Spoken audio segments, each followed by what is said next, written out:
Hello everyone and welcome back to another episode in our Jurassic World Evolution 2 series. Today we are adding our second small herbivore to the park, Vercitorix. I've probably butchered that in all honesty. But yes, Vercitorix. I'm still not very good at it. A small pachycephalosaurid, hailing from the late Cretaceous period in what is now Mongolia. There is not much information on this dinosaur at current, although it did sport a flat, wedge-shaped skull roof that was fairly thickened. It is also noted for having an unusually broad pelvis, although the reasons as to why are unsure. It could be for giving birth to live young, or it served to protect vital organs from harm during something referred to as flank butting. Personally, I would guess it's the latter of the two, although I am no scientist. We begin today's episode by creating a small shopping area. An eatery and drinks place were ideal for placing here with the hotel position just behind them. I did allow a small alley between the two areas for ease of access to our customers. Again, as standard, it is decorated with some trees to continue the forested vibe we are going for. It did take me a little bit of time to decide on what dinosaur I wanted in this habitat. As it was going to be a smaller habitat than the last two, I didn't want anything too big. Also, with it being on this side of the park, I wanted a herbivorous creature to complement the Dryosaurus habitat over the road. This herbivore was the one I decided on. Lower appeal than some of the others, and as explained in a previous episode, I want the higher appeal dinosaurs towards the back to encourage the customers to move through the park naturally. After a little bit of tinkering to their DNA, the small herbivores were ready, although their habitat was not. Now I'm still not sure if I'm overly happy with the finished concept for this habitat, and it may be redone in the future. It's certainly not up to the standard of the other two, in my opinion. So, to the habitat itself.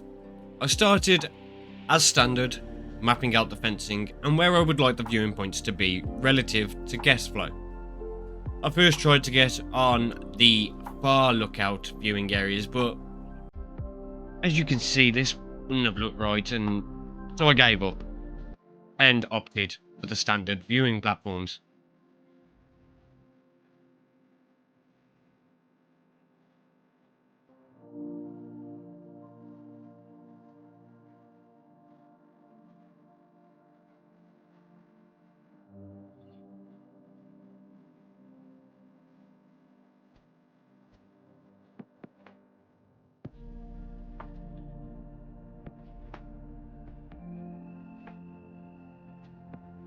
Then it was terrain work time.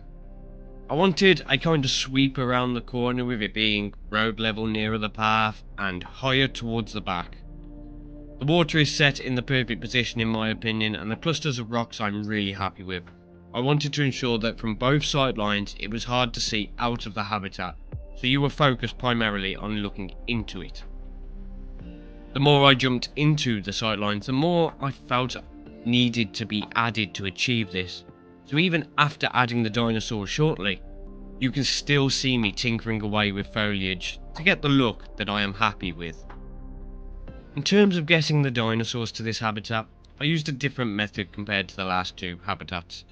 I didn't want to put a big hatchery on the side of this, as I wanted to keep it nestled in between the shopping area and whatever habitats or areas come onto the other side. So we dropped them in by air. Not my favourite method by any means, but a necessary one.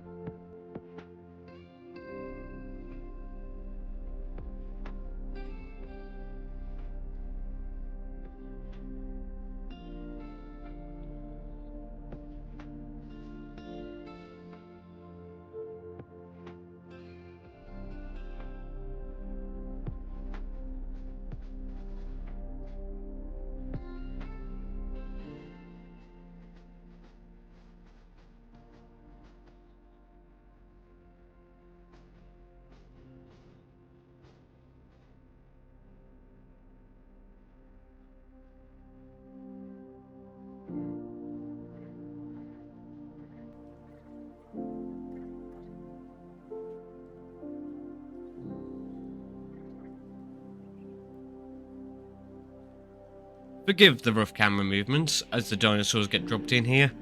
I'm still not fully adept at camera work in this game.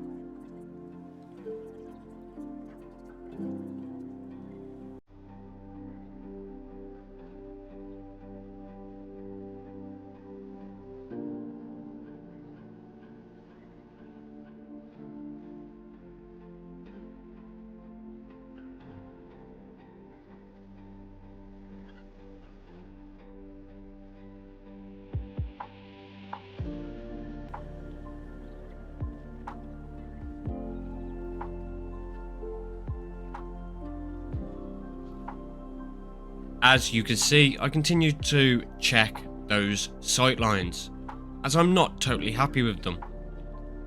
And this is going to bring an end to the speed build portion of this episode. And we have some cinematics for you, as always.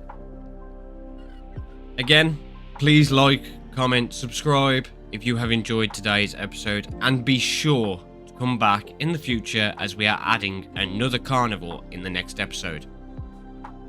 Perhaps you can comment down below for what you would like to see. Keep in mind our goals of having lower appeal at the front with larger appeal at the back. Goodbye for now.